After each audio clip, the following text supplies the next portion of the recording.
കഴിഞ്ഞ ദിവസം രാത്രിയാണ് നഗരൂർ പോലീസ് സ്റ്റേഷന് മുന്നിൽ ഡിവൈഎഫ്ഐ യൂത്ത് കോൺഗ്രസ് സംഘർഷമുണ്ടായത്. നിയമലംഘനത്തിന് ആലങ്കോട് ഭാഗത്തു നിന്നും ഒരു യൂത്ത് കോൺഗ്രസ് പ്രവർത്തകന്റെ വാഹനം നഗരൂർ പോലീസ് കസ്റ്റഡിയിലെടുത്തിരുന്നു.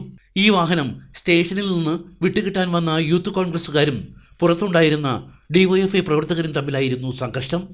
ഡിവൈഎഫ്ഐക്കാരും യൂത്ത് കോൺഗ്രസുകാരുമായി ആദ്യമുണ്ടായ വാക്കേറ്റമാണ് പിന്നീട് സംഘർഷത്തിലേക്ക് വഴിവെച്ചത്.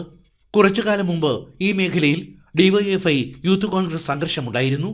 ഈ സംഭവത്തിൽപ്പെട്ട യൂത്ത് കോൺഗ്രസുകാർ ഇവിടേക്ക് എത്തിയതോടെയാണ് ഡിവൈഎഫ്ഐ പ്രവർത്തകർ പ്രകോപിതരായതെന്ന് പറയപ്പെടുന്നു. യൂത്ത് കോൺഗ്രസുകാർ സ്റ്റേഷനകത്തു നിന്നും ഡിവൈഎഫ്ഐക്കാർ പുറത്തുനിന്നും പരസ്പരം പോർവിളിച്ചു. മണിക്കൂറുകളോളം ഇത് തുടർന്നു. OS അംബിക MLA ഉൾപ്പെടെയുള്ള ജനപ്രതിനിധികളും ആറ്റിങ്ങൽ DSPയും സ്ഥലത്തെത്തിയിരുന്നു. ഒടുവിൽ പുലർച്ചെ 2:30 മണിയോടെയാണ് രംഗം ശാന്തമായത്. ഇല്ല, ഇവിടെ ഇത്രയും വലിയൊരു സംഘർഷാവസ്ഥ നിലനിൽക്കുകയാണ്. പോലീസ് കറക്റ്റായിട്ടുള്ള ആക്ഷൻ എടുക്കുന്നില്ല. അതാണ് നമുക്ക് പറയാനുള്ളത്.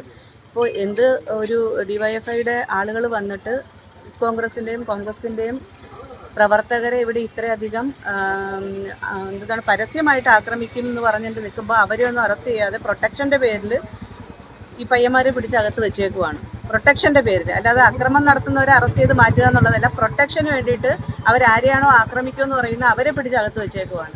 ഇതെന്ത് പോലീസാണ്? ഇതെന്ത് ക്രമസമാധാന പാലനമാണ്? എത്ര സമയം ഇവിടെ ഇവരെ പിടിച്ചകത്ത് വയ്ക്കും? എത്ര സമയം ഇവരെ പുറത്ത് നിർത്തി ഇതാക്കും? അപ്പോൾ ഇവരുടെ ഒരു ലോക്കൽ സെക്രട്ടറിയെ വിളിച്ച് ചോദിച്ചു ഇനി എന്ത് ചെയ്യേണ്ടതെന്ന് ചോദിക്കുന്ന ഒരു പോലീസിൻ്റെ ഗതികേട് നിങ്ങൾ ആലോചിക്കണം.